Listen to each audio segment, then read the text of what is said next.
Live from the betting capital of the world. Giving raw and real breakdowns of mixed martial arts and recapping UFC events like no one else, with producer Martin on the ones and twos and combat sports betting expert Effie. You're listening to Any Action Sportscast. Any Action Sportscast. So put your headphones on and let's take this podcast to the next level. This isn't a podcast. It's a sportscast. What is up, guys? We are back. It's your boy Effie with Any Action Sportscast, here to go over UFC 296. Leon Edwards versus Colby Covington. This card is so stacked. We have Alexandre Pantoja looking to defend his title against Brandon Raw Dog Royval in the co-main event. We also have Shavkat Rakhmonov looking to stay undefeated and keep his 100% finish rate against Wonderboy Thompson. Dude, we have Ian Garry going up against his toughest UFC test so far in Vicente Luque. We have Tony Ferguson taking on Paddy, the baddie. This card is so stacked, man. We have Bryce Mitchell coming in on short notice on the prelims. We have Cody Garbrandt on the prelims. From top to bottom, man, I cannot wait for this card. And hopefully we can win some of our bets because we are coming off a reverse sweep where we lost 5 units. We lost all 5 of our bets. We actually lost 5.5 units, $220 last week on UFC 283. So we have to get some of that back this week, man. There's a ton of live underdogs. There's a ton of good betting spots on this card, in my opinion. So without any further ado, let's get right into the fights. In the main event at UFC 296, we have Leon Rocky Edwards taking on Colby Chaos Covington for the UFC welterweight title. The champ, Leon Edwards, comes in with a 21-3 record, currently sitting as a -170 favorite. He is 32 years old, 6'2", with a 74-inch reach. He's fighting Colby Chaos Covington, who comes in with a 17-3 record, currently +130 on the money line. He is 35 years old, 5'11", with a 72-inch reach. Now, I have to start this breakdown by saying, when you talk about Colby Covington in his fights, you have to take away his persona and his gimmick and his act. Yes, he's a total douche. Yes, he's saying all these crazy, absurd things, getting under everyone's skin. But the dude can fight. The dude can straight up wrestle, and the dude can have cardio for days. All right, this is the real CEO of EPO. It's Colby Covington. And this is a tough stylistic matchup for Leon Edwards. I'll be honest, guys, for as much as I don't like Colby Covington, I have a feeling like he will make this look very easy. He has a chance to make this look super easy and win a decision over Leon Edwards. The more this fight goes, the easier I think those takedowns are going to be happening for Colby Covington in this fight. I fully expect Colby Covington to be the one going forward and pushing Leon Edwards on the warning track and eventually grabbing him and putting him down. Yes, Leon Edwards has very good get-up game, and yes, he was able to get up against someone like Kamaru Usman, but bro, Kamaru Usman's like 40 years old.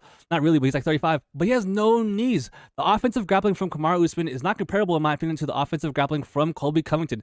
That's how he fights. There is no shot he's going to win a 25-minute striking fight for Leon Edwards, and there's no shot that he's going to try to do that. He's never done that, unless you're Robbie Lawler at 40 years old. And that's one thing I got to bring up. When Colby Covington hasn't beaten someone that's not ancient in forever. Look at his most recent wins. Damian Maia, super old. RDA, super old and a 155er. Robbie Lawler, super old. Kamaru Usman, he lost and got dropped. Tyron Woodley, he was washed by that point. He was more than washed. He was dry. Kamaru Usman again, he loses that fight again. And then Jorge Masvidal, don't get me started on how washed he was. I mean, so this is definitely the best fighter that he has fought in forever. Well, I guess other than Kamaru Usman, but you get my point. Man. Let's talk about Leon Edwards. Leon Edwards is a very underrated fighter, in my opinion. I feel like a lot of people don't like this guy for some reason. I don't get it. I picked him in both the Kamaru Usman fights recently. I was at the fight where he head kicked him in Salt Lake City. That was insane. He actually took down Kamaru Usman and mounted him in that very first round. And that's one thing that it's kind of noticeable in his fights. Leon Edwards is very smart in the clinch. He's very smart as far as reversing the positions and getting you to make a mistake, give him space. And from there, he can actually utilize his own takedowns. If you watch that last fight against Kamaru Usman and you watch the one in Salt Lake City, the difference to me was when Leon Edwards got shot on by Kamaru in the most recent fight, he made a big-time adjustment with going with a 2-on-1. Every time Kamaru would shoot on him, he would not let him get the body lock. He would not let his hands locked, and he would go 2-on-1 to try to pull away one hand. And that's where he started cheating, bro. Leon Edwards was cheating his ass off against Kamaru Usman. I couldn't believe it rewatching that fight. When he was cheating, he was grabbing gloves, he was grabbing shorts, he was kicking him in the nuts, he was eye-poking, and he was grabbing the fence so badly that Herb Dean finally had to take a point because Kamaru Usman was about to drag him down and get a very good position. and it was egregious enough to where Herb Dean had to step in and take a point. I will say, credit to Leon because Kamaru Usman as well was cheating in that fight. Both guys cheated a ton in that most recent fight. I was kind of shocked at that. Man, Leon Edwards is dangerous on the feet. His body kick, his body works with the switch stance kicks are legit, man. He hurt Kamaru Usman like 15 seconds of that fight, in the most recent fight, with the body shot to the liver. I mean, his kicks are powerful, and his jab is clean as well. One thing I noticed big time about Leon Edwards is that for as much as we want to say he has a striking advantage here against Colby, which he does, man, his striking defense is really good. He is hard to hit. Kamaru was chasing him the whole first half of that fight, and he couldn't get anything on Leon Edwards. I believe during that second round, the most recent fight against Kamaru Usman, they flashed a graphic up, and they show the significant strike percentage and how they're landing. Leon is landing around 70% of his significant strikes, while Kamaru Usman is struggling to land around 30% of his significant strikes. And if you're watching, man, all the strikes that Kamaru landed that were significant were when he had him in his grappling, when they were in grappling controlling positions. Leon Edwards at distance was not getting landed on in the beginning of that fight against Kamaru. Eventually, Kamaru started landing that jab repeatedly on Leon Edwards, which worries me in this fight because it wasn't the loopy hooks, the overhands, or anything like that that was landing for Kamaru on Leon. It was the straight, short jabs that were getting through his guard and landing quite frequently on Leon. But man, Leon is so sharp. And one thing I noticed big time in that fight, he is really good at grabbing the collar tie and throwing a knee right after. He kneed Kamaru early in that fight, and I'm shocked that he didn't knock out Kamaru Usman with that knee. Kamaru Usman's head's got to be made out of cinder blocks or something because he landed flush on that knee. Reminded me of the Benil Dariush Tarzukian fight recently, but way cleaner, way more flush on the chin. Kamaru Usman, man, credit to him, but I was shocked that he ate that. And so that does worry me here for Colby Covington. There is a world where I see this going super easy for Colby Covington. I think that he can get the takedowns here at will, especially later on in this fight. If you watch that most recent fight against Kamaru Usman, a fight where Kamaru Usman had to travel all the way to Great Britain, deal with the jet lag, and fight Leon Edwards in his hometown, it was Leon Edwards the one getting pushed back in that 4th and 5th round. He was getting pushed to the track and put on his back foot. I mean, he's comfortable there, don't get me wrong. He's totally fine being a counterpuncher. He's very good at that. But it's just a bad look, especially when you're fighting someone that has a ton of pressure, a ton of forward pressure in Covington, who's going to be shooting forward with these takedowns, man. I really think that the single legs will be there for Colby Covington. Leon Edwards is a southpaw, so that right leg is going to be there for him to grab. Oh, man, it just sucks. This is where we have to talk about the outside the octagon narrative with Colby Covington. He is super inactive. He never fights, man. It's kind of annoying that he sat around for a year and a half waiting for this title shot, and he got it. It's super annoying. I'm happy that this fight's happening because now we have to move the welterweight division along, and we have to get guys like Belal Muhammad or Shavkat Rakhmonov their shots. But man, it's kind of annoying that Colby Covington straight up beat Masvidal, who was 50 years old at that time, goes to decision at that, gets dropped in that fight also. And does nothing after that, and then gets a title shot. That was a year and 9 months ago, man. So this guy hasn't fought in nearly 2 years. He is 35 years old, and he got jumped by Jorge Masvidal in a Miami steakhouse, outside the octagon, where he tried to sue Jorge Masvidal and claim that he has some sort of brain injury. And that's actually what I think kept him outside of the octagon, because I don't think you could sue someone, claiming brain damage in a sucker punch shot, which, by the way, is like the most sucker stuff you could ever have from Jorge Masvidal there. But then also claimed that he wanted it to fight. And so it's one of those weird situations where outside the octagon, it's not looking good. He is 35 years old, and he's not going to outstrike Leon Edwards. Colby Covington has a ton of volume, but that actually might work against him here because Leon Edwards is a sniper of a counter puncher. And I just think it comes down to in the clinch, he's going to put damage on Colby Covington. And for that reason, I'm going and still the welterweight champion of the world, Leon Rocky Edwards. And it's going to be tough, man. I think he finishes Colby Covington. Colby's super durable. We've seen him rocked a couple times in fights and bounce right back up. I mean, we saw him in his last fight. He got rocked by Jorge Masvidal, took a knee for the first responders, and then got right back up.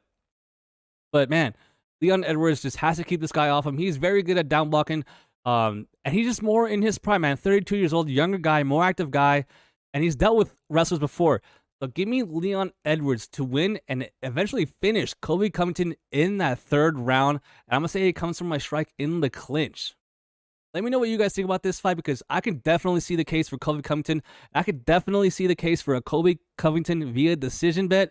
Let me know what you think in the comments, man. I am so jacked for that fight. But like I said, Leon Edwards, knockout round 3. And up next, we have a banger of a co-main event. We have the UFC flyweight title up for grabs when we have Alexandre Pantoja going up against Brandon Royval, Raw Dog Royval. Super, super exciting fight. Do not miss this. This is probably going to be fight of the night if I had a bet. But yeah, man, let's get into it. Alexandre Pantoja, the cannibal, comes in with a 26-5 record. He is currently minus 175. He is 33 years old, 5'5", with a 68-inch reach. He is fighting Brandon Raw Dog Royval, who comes in with a 15-6 record, currently plus 145 on the money line, 31 years old, 5'9", with a 70.5-inch reach. So Brandon Raw Dog Royval will be 2 years younger, have a 4-inch height advantage, and a 2.5-inch reach advantage. And this is actually a rematch, man. Pantoja's already fought Brandon Royval, and he submitted him in that second round when they fought. A pretty chaotic fight, if I'm honest, man. I went back and watched that, and it's funny because when I think of Pantoja, especially in the Alex Perez fight, this guy, Pantoja, does not care about striking defense. This dude is reckless going forward, take one or take two to land one type of fighter, at least recently, and he just blitzing forward. This guy is a madman. I couldn't believe that Perez fight.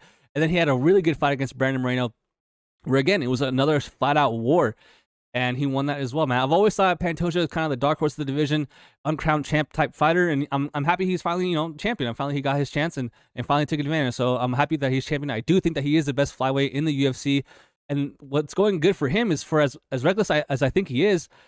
I think Brandon Raw Dog Royval is even more reckless. I think Brandon reminds me of a young Tony Ferguson, not in the sense of like striking defense, but more in the sense of he's wild, right? He's throwing spinning stuff, elbows, kicks, getting taken down, getting sweeps, throwing up triangles. This guy is crazy. His fights are super, super exciting.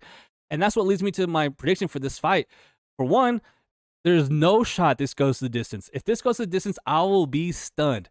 And two, Brandon gets taken down quite easily. That's one thing that worries me in this fight is that his takedown defense is really bad.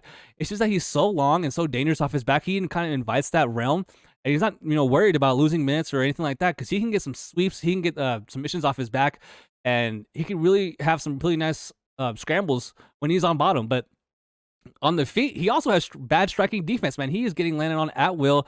Pantoja should be able to land a lot on this guy.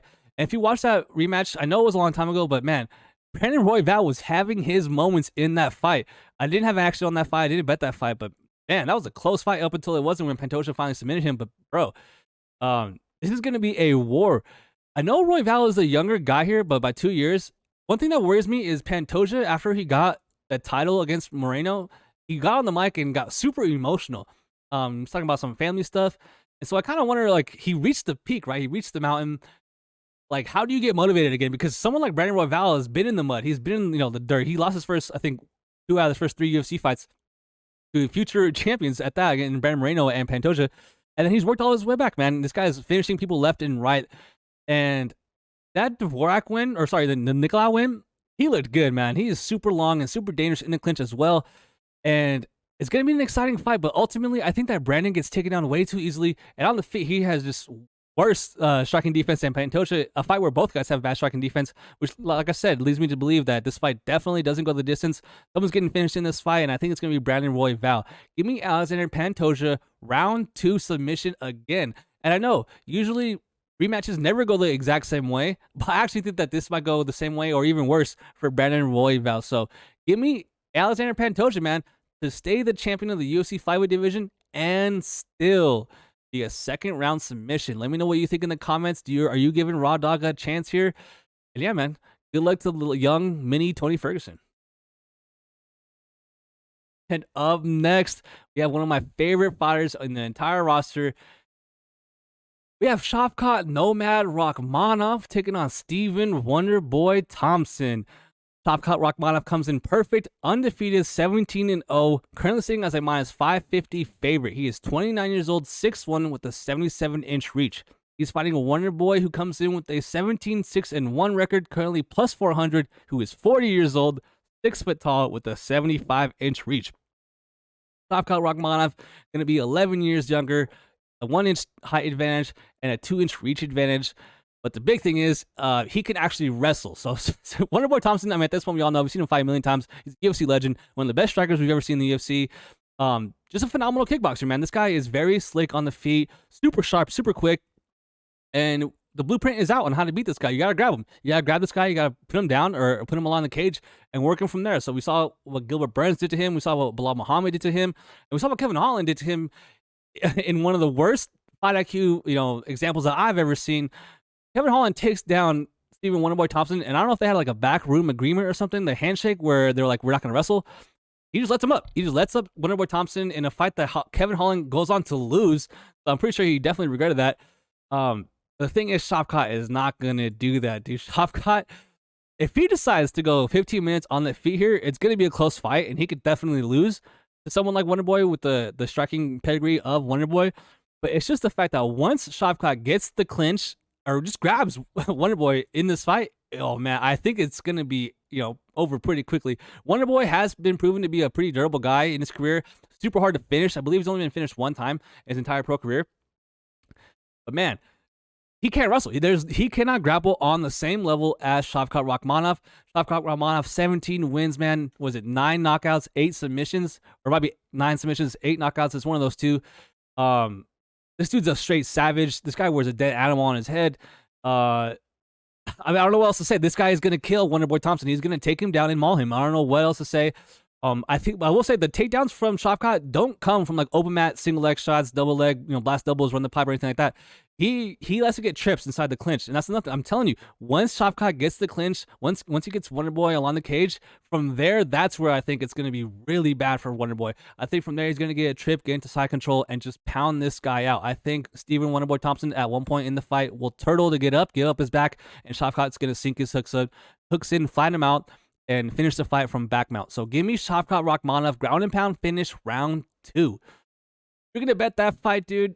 Man, it's tough because at minus 550, you're not really adding anything to your parlay. You could if you're like a parlay type guy, because I'm pretty confident Shavkat's going to win this fight. But I'm also pretty confident that he's going to finish this fight because that gap in grappling is just too much, guys. Yeah, Shavkat's going to pass his guard. Dude, I'm telling this is going to be awesome. I can't wait. This is what Wonderboy gets for saying to the UFC that he doesn't want to fight wrestlers, for not accepting the Michelle Pereira fight when Michelle Pereira missed weight by 2 pounds. They said, you know what? All right, cool, bet for sure. Like, here's Shavkat Rakhmonov. Yeah, blue chip prospect stays undefeated. Super happy he's on the same timeline now as the champion. Whoever wins that welterweight fight. Super interested to see if they give him Bilal Muhammad next or if they give him a title fight. So either way, Shavkat Rakhmonov will fight for the belt in 1 or 2 fights after he beats and defeats and finishes Wonderboy Thompson on. And up next, man, what are they doing to our boy? We have Tony Ferguson taking on Paddy the Baddy Pimblett. El Kukui comes in with a 25-9 record, 39 years old, 5'11", with a 76.5-inch reach. He's fighting Paddy the Baddy, who comes in with a 20-3 record, currently sitting at minus 360. Unbelievable. 28 years old, 5'10", with a 73-inch reach. And the reason I say that's unbelievable is because if you're betting minus 360 on Paddy Pimblett, like, you have balls, bro. You have huge balls, because this guy, Paddy Pimblett, does not believe in striking defense. This man has 23 professional MMA fights and is still making simple, basic, day one mistakes. He leaves his head on the center line. He throws with his chin up in the air, and it's shocking to see. Like, it's maddening. Like, and I'm speechless even thinking about how bad his striking defense is. And another thing, Paddy the Baddy is a fighter that strikes me as someone that doesn't care about being champion. He doesn't care about ever being ranked or winning the belt. He wants to be an entertainer. He wants to, have fans and get paid that way. I really don't believe that he has any aspirations of being the UFC lightweight champion, because he's not improving his game. He's a decent striker with good jiu-jitsu. He's more of a grappler. And I don't think he's going to out-wrestle and submit Tony Ferguson. Tony Ferguson's on the longest losing streak of all time. But let's take a look, man. Justin Gaethje lost. Charles Oliveira lost. Benil Dariush lost. Michael Chandler lost. Nate Diaz, that's probably the worst one, lost. Bobby Green lost. And he's getting finished in 1, 2, 3, 4 of those fights, man. And he should have got finished against Charles Oliveira too, with that armbar. But Tony Ferguson is a beast and didn't tap. But all those guys would absolutely murder Paddy the Baddy. Like, are we serious right now? Like, he would kill, those guys would kill Paddy the Baddy. And people forget, Justin Gaethje got saved by the bell against Tony Ferguson. Tony Ferguson dropped Justin Gaethje, and he stunned Michael Chandler. And it's not like he's a dead body in there. And I know he's 40 years old. I know he's on the longest losing streak of his entire career. He's washed, man. This guy is washed. He's been through it the whole cycle now. And he honestly probably shouldn't be fighting, man. He's getting DUIs in camps. And now for this camp, he's working with David Goggins for some reason, the Ironman dude that runs like crazy amounts of distance. The ex-Navy SEAL, where it makes no sense. Tony Ferguson has good cardio, bro. Like, you already had good cardio. Like, cardio is not the problem, Tony. Like, Tony, what are you doing? Like, that makes no sense. Like, he had good cardio in 5-round fights. This is going to be a 3-round fight. What are you doing? Like, that makes no sense. I don't know if it's a mental thing or what, but he needs to get faster because that's the big problem. His speed is fading big time. His speed is going away at a rapid clip. He's getting up there in age, man. He has a ton of scar tissue on his face, and that's the thing. He wears damage really, really bad at this point. And you just can't pick Tony Ferguson. Bro, like at 360, minus 360 for a guy that doesn't defend strikes at all and honestly should be coming off a loss. No way. I am not betting Paddy the Baddy. I don't even know if I want to pick Paddy the Baddy to win this fight because I think Tony Ferguson definitely has a chance to look like the better striker in this fight. But there's too many weird things going on with him. The Goggins is weird. 39 years old. This is the Steve Jobs quote where out with the old, in with the new. The new is you. Paddy the Baddy. Give me Paddy the Baddy decision. Does he finish Tony? I don't think so. So give me Paddy the Baddy decision in a fight that's super sad and pull one out for Tony Ferguson. Oh, man. Here we go. Twitter's main event. We have the opening fight on the pay-per-view. We have Vicente Luque taking on Ian Garry. Vicente Luque comes in with a 22-9-1 record, currently plus 285 on the money line. He is 32 years old, 5'11", with a 76-inch reach. He's fighting Ian Garry, who comes in with a 13-0 perfect record, minus 360 on the money line, 26 years old, 6'3", with a 74-inch reach. Right away, the tail of the tape. Ian Garry is going to be 6 years younger, 4 inches taller, and have a 2-inch reach disadvantage. I'm going with Ian Garry in this fight. Kind of another guy where kind of have to put away like the gimmicky stuff, like the persona, his like ego and stuff, and just look at how he's fighting, look at his skill set. And this guy's good, man. What he did to Daniel Rodriguez was definitely surprising. I definitely didn't see that coming at all. I will say, for how good he looked and got that finish against D-Rod, he came out and beat Neil Magny in a fight that, dude, yes, he won, but he should have finished him. Neil Magny was fighting with one leg in there, and they went through the cards. It's kind of weird. I mean, it's like I don't want to give the guy crap for like not finishing a guy because he, like, don't get me wrong, he dominated Neil Magny from pillar to post, like beginning of the fight to the end of the fight. Neil Magny had absolutely no chance in that fight. Yeah, he has like I think I worry about Ian's power. Like, I don't really think he has that kind of knockout touch, which is weird because he's fighting Vicente Luque in this fight, who has huge red flags outside the octagon. So he took that fight with Jeff Neal and got finished in that fight. And from that fight, he had like a brain bleed, right? So he had to get like cleared by all these medical doctors, and that's serious stuff, man. That's like not a joke. That's serious, and especially if your profession is fighting, cage fighting. Like, you're taking brain damage no matter what. But he came back and bounced back in a fight against RDA and won.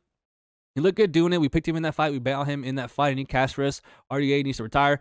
That's another video. But yeah, and so Vicente Luque is super durable. I will give him that. But I worry, is that chin going to go eventually because that brain injury? That's a super, super red flag, man. That's probably the reddest flag you could possibly have.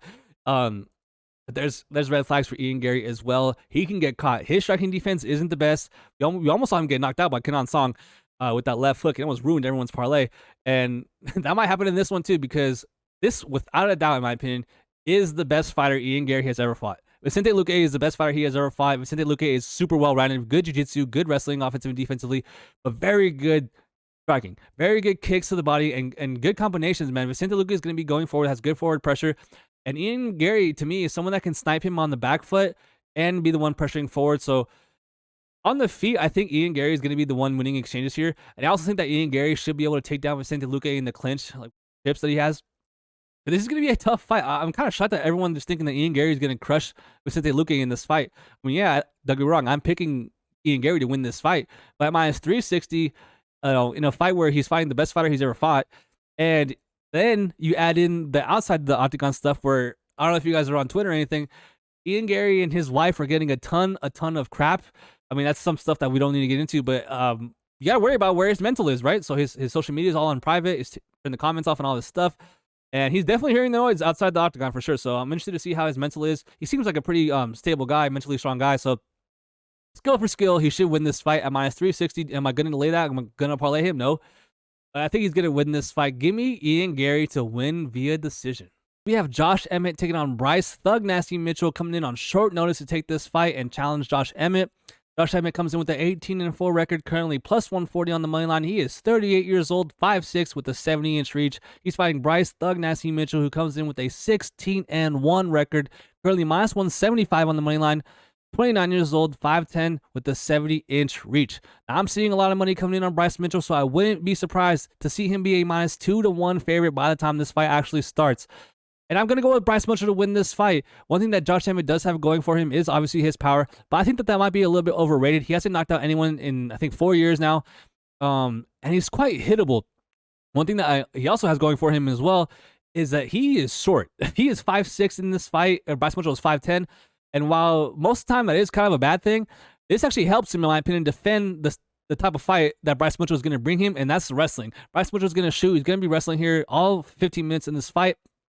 And with Josh Emmett being 5'6", and the way he actually stands, like when he's fighting, his stance, he is low. He sits like pretty good amount, and his hips are super low. It's gonna be hard to get in on this guy for Bryce Mitchell, in my opinion. I do imagine Bryce Mitchell will have a little bit of resistance here getting Josh Emmett down, especially initially in this fight.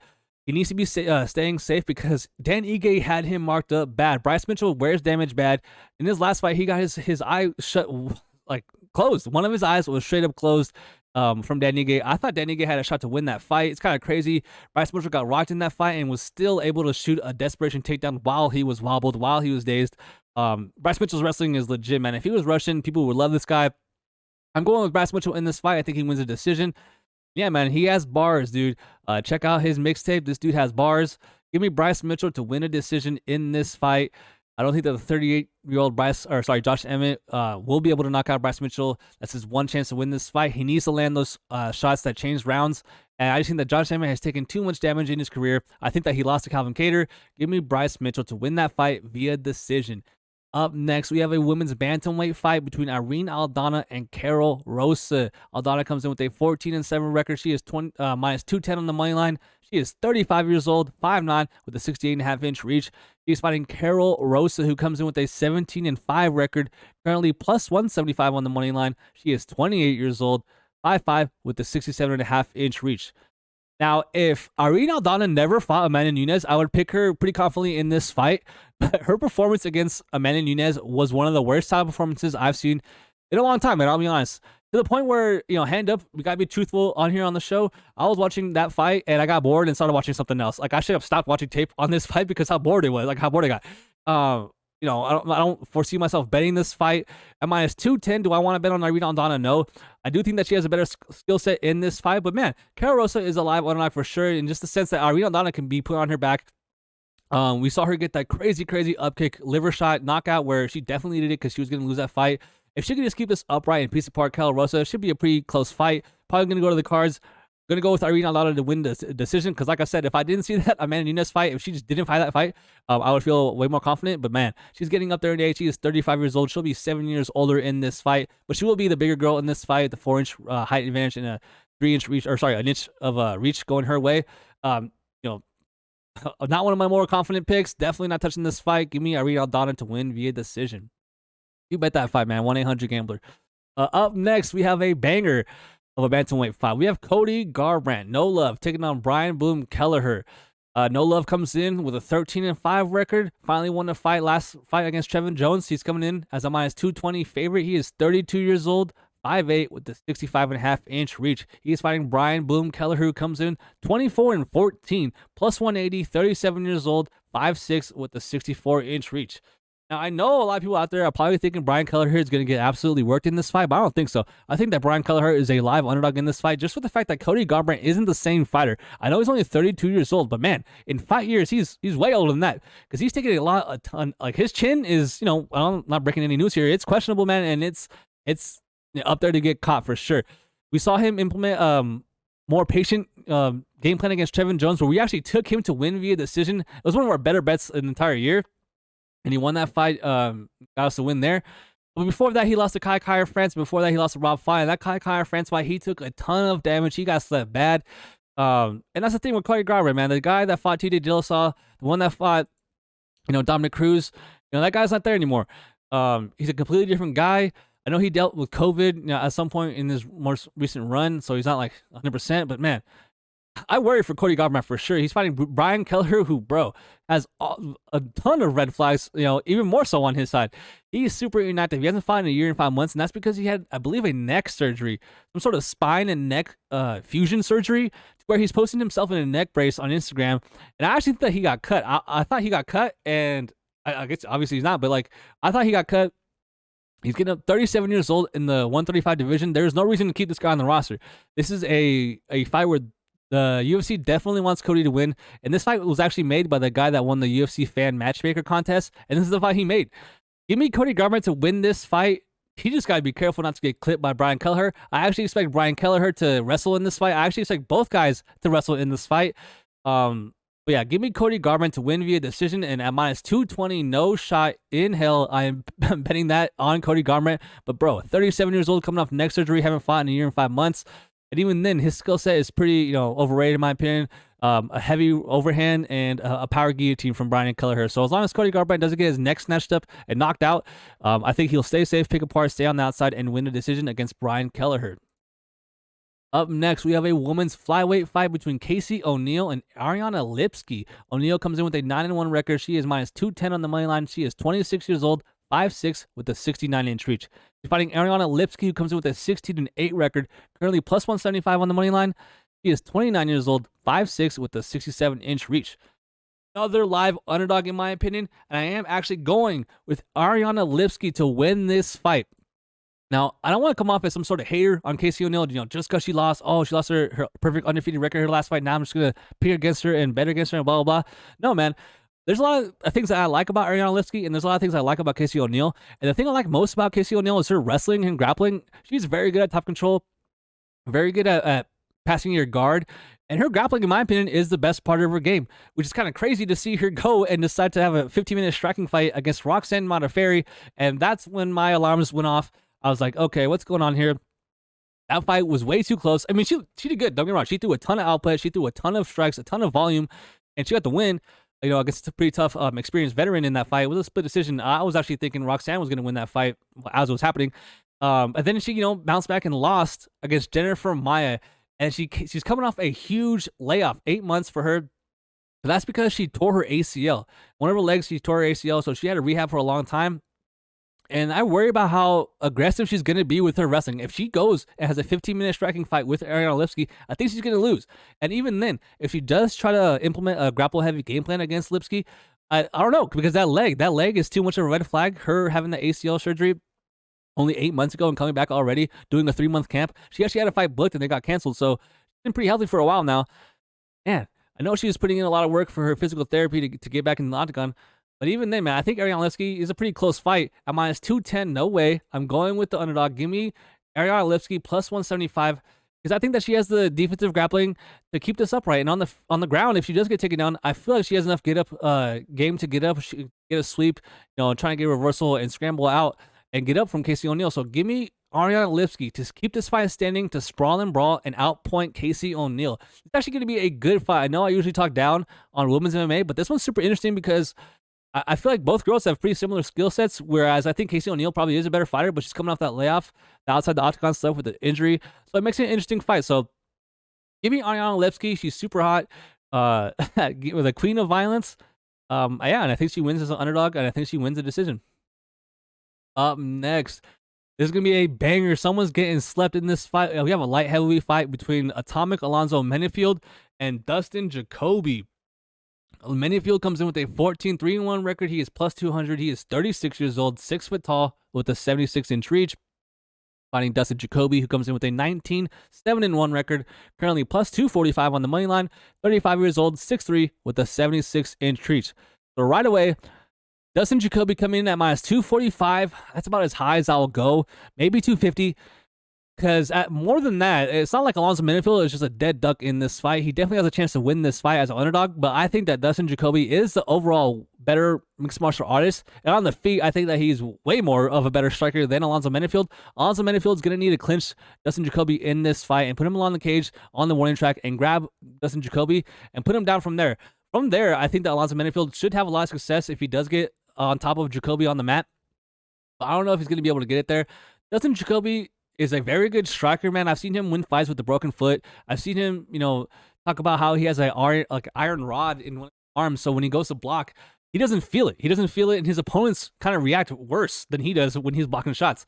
I don't know which arm it is, but I know he has a steel rod in one of his arms. But he's a good striker, man. I like the offensive striking from Jacoby. He's pretty sound defensively. He cashed for us in his last fight against Kenny and Njoku. I think that he won against Khalil Roundtree. I feel like he got robbed. He's a very decent fighter, man. A good enough fighter with good IQ, good footwork, and good output, man. Alonzo Menifield, to me, could be a little bit low output, especially as the fight goes on in that second and third round. I think that volume will definitely start to fade here from Alonzo Menifield, where Dustin Jacoby will eventually get ahead on points. Going to be a banger because Dustin's going to have to stay safe the whole time, not get cracked by a bomb from Atomic Menifield here. But give me Dustin Jacoby to stay safe and win a decision on points. Up next, oh man, I'm going to get a ton of crap for this one. We have a flyweight fight between Tagir Ulanbekov and Cody Durden. Tagir comes in with a 14-2 record. He is currently minus 180 on the money line. He is 32 years old, 5'7" with a 70-inch reach. He is fighting Cody Durden, who comes in with a 16-4-1 record, plus 150 on the money line, 32 years old, 5'7" with a 67-inch reach. And as long as Cody Durden doesn't get submitted in this fight, I'm pretty confident he's going to win this fight. I am shocked that he is a plus 150 underdog in this fight. I thought, when this, I'm looking at the fights, which ones to look at, I thought before I saw the odds that this would be a pick'em. I thought that Tagir at most would be like minus 120, minus 125. I thought it was going to be a pick'em fight. But no, he's minus 180. And, man, I don't know. Because we've seen him lose in the UFC, and it was against a guy in Tim Elliott who has a very similar skill set to Cody Durden. And that's wrestling, man. Tagir Ulanbekov kind of gets taken down way more easily than you would think from someone that is with Khabib. Like, he's in Khabib's gym. He's on his team. That's who he works out with. Like, that's his team. And he was getting taken down quite easily by Tim Elliott and reversed by Tim Elliott on the mat. Yes, Tim Elliott cheated a million times in that fight, and he probably should have had a point taken away from the wrist grabs in that fight. But Tagir showed, a mistake, I guess, a lapse in judgment. He went to go complain to the ref, and it's that's a viral clip you see of Khabib kind of slamming the things. I guess it translates to shut up, keep fighting, don't worry about the ref, keep fighting. He's telling him don't worry about Tim cheating, who cares, you gotta keep fighting. Goes on to lose that fight, but he bounced back against Nate Maness, where Nate Maness shouldn't be fighting in that weight class. I kind of have my questions about why Nate Maness is fighting at flyweight. But yeah, man, can Tagir keep Cody Durden off him? Because on the feet, he's going to be the bigger fighter here with the longer reach. I mean, same height, but I actually think that Tagir, when they face off, is going to be the taller fighter when they face off on Friday. But Cody Durden's going to have to find a way to close that range, get inside on Tagir. On the feet, I'm giving it to Cody Durden. And on the mat, I'm giving it to Cody Durden. The ability to get the fight to the mat goes to Cody Durden, in my opinion. And the ability to get ahead on points goes to Cody Durden. On the feet, man, I really struggle to see how Cody Durden's going to lose this fight other than getting his neck snatched up on a lazy takedown. Give me Cody Durden to win this fight, man. It's crazy he's an underdog at plus 150. Maybe I'll come out looking like an idiot. Let me know what you think about it in the comments. Give me Cody Durden, USA, in this hoe, win via decision. Next, we have a featherweight fight between Andre Touchy-Feely and Lucas Almeida. Touchy-Feely comes in with a 22-10 record. He is currently minus 180. 33 years old, 5'11", with a 74-inch reach. He is fighting Lucas Almeida, who comes in with a 14-2 record, currently plus 150, 32 years old, 5'11", with a 71.5-inch reach. Now, this comes down to how does Andre decide to fight this fight. If he decides to have a 15-minute striking fight, he might get knocked out at any moment in this fight. But so could Lucas Almeida. Lucas Almeida has been clipped as well in the UFC. We've seen him rocked and hurt, but we definitely saw him get mauled and controlled by Pat Sabatini in his most recent fight. We ended up getting submitted. But Pat Sabatini, Lucas's most recent opponent, and Andre Feely, to me, are two different level of grapplers. It's actually kind of cool. My buddy, Shane Shapiro, actually submitted Andre Feely in 45 seconds on Fight Pass. So I'm not going to sit here and tell you that, Andre Feely is some sort of crazy good grappler. But my boy Shane is. Make sure you watch him on Friday on LFA. He's got the second fight of the night. Shout out to Shapiro. Shout out to Shane Shapiro, bro. I hope you win.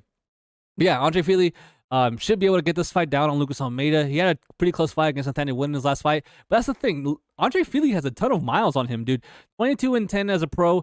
And in the UFC, he seems to have moments where he's winning the fight, and then he'll just get clipped. And he'll get dropped, and it's like, oh my gosh, the fight's completely different now. And I do worry about his chin, for sure. Can he get knocked out in this fight? Yes. But can he also control Lucas Almeida down and control extended minutes in that fight that way? Yes. He's coming from a camp in Team Alpha Mo, who has very good wrestling, very good wrestling coaches there with Ryan Faber in them. So I wouldn't be shocked to see him utilize the grappling game plan here. At minus 180, I'm not paying juice on Andre Fili. I am passing on this fight. I'm going to pick Andre Fili, though, to win a decision. And yeah, this is like a top 3 least confident pick for sure on the card. That's going to be a good close fight. And up next, we have a heavyweight fight between Big Meal Shamil Gaziev and Martin Bidet. Shout out to the Chronic Combat Conversation boys for that nickname. Big Meal Shamil. That's a fire nickname. He comes in undefeated, an 11-0 prospect.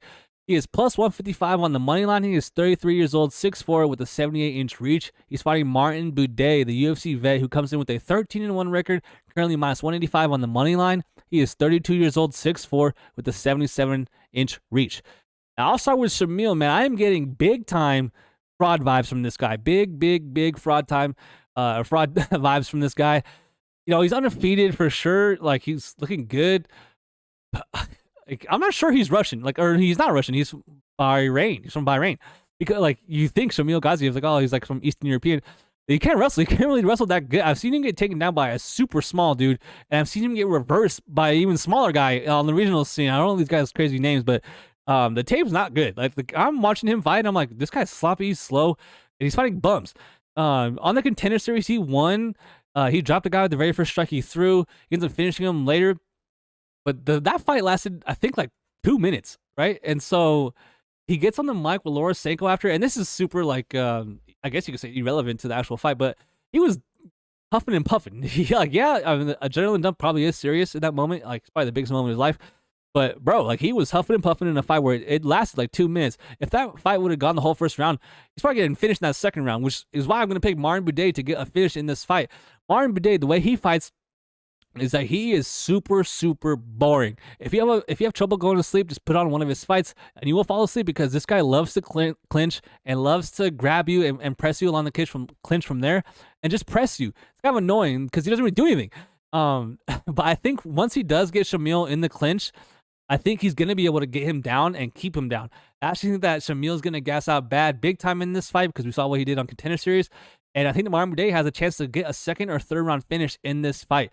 I think that Martin Bidet will finish Shamil in this fight. I'm not confident in this fight. It's kind of low-level heavyweight MMA, in my opinion. But give me the guy with more UFC experience, the guy that I've seen look better on tape at least. Give me Martin Bidet to put this guy in the clinch, put him in a collar tie, and trip him, get him down, and then gas him out. So give me Martin Bidet to win. Go with a second round ground and pound finish. And opening up the card, the very first fight of the night, we have Randy Rude Boy Brown taking on Muslim Salikov, King of Kung Fu. What a nickname. Randy Brown comes in with a 17-5 record. He is currently minus 260. He is 33 years old, 6'3", with a 78-inch reach. He is fighting the King of Kung Fu, Muslim Salikov, who comes in with a 19-4 record, currently plus 210 on the money line, 39 years old, 5'11", with a 70-inch reach. So right away on the teletape, Randy Brown 6 years younger, 4 inches taller with an 8-inch reach advantage. And I'm picking him to win this fight, man. I'm picking Randy Brown to win this fight via decision. But, bro, in his last fight, his most recent fight, it's kind of crazy how easily Wellington Turman was landing those leg kicks on Randy Brown. Randy Brown was super susceptible to leg kicks in that fight. He's got his leg chewed up. He had a switch stance quite early in that fight. And he also has kind of suspect striking defense. He likes to pull back, that tall man defense where he just kind of, he is tall for the division. He just pulls back and goes straight back. And to land on that, all you have to do is follow up. If you just throw a 1-2, you're not going to land on this guy. But if you follow up with a 3-4, those 3-4s, the end of the combinations, tend to land on guys that pull their head back big time. Muslim Salikov can do that for sure. He has good striking, good offensive striking. I know you see his name and you probably think that he's some sort of wrestler with that Russian picture right there. But he's a striker, man. There's some pretty good output, good volume, good side kicks. And he's competent on the feet 100%. But I do think that he's going to struggle with the size from Randy Brown in this fight. I think that Randy Brown can get ahead on points here. But, dude, I think he's a live underdog. If Muslim Salikov wasn't 39 years old, I would probably pick him to win this fight. But that age is super worrisome. He's almost 40 years old. You know, at that point in MMA, and especially in the UFC, you got to start fading guys and taking their shots against them. So I'm going to pick Randy Brown to win a decision in this fight. Hopefully we can get some plus money on that, because I do think that he wins this fight via decision. So that's it, guys. Kind of a longer video because this card is so stacked. A ton to say about this fight card. Let me know what you guys think about this fight, or these fights, man. What are your predictions? I really want to hear from you guys because this fight card is so good. There's so many good and high-level fighters. There's so many fighters you can make a case for to win their fights. Yeah, man. Super exciting fight card. I cannot wait for Saturday. Let me know what you think about it in the comments, and good luck on your bets, man. We got to get it back. We lost 5 bets last week. We lost 5.5 units, a reverse sweep last week. Got to get some back. So let me know what you think about my predictions so far, and good luck this week, and I'll see you guys next week. Peace.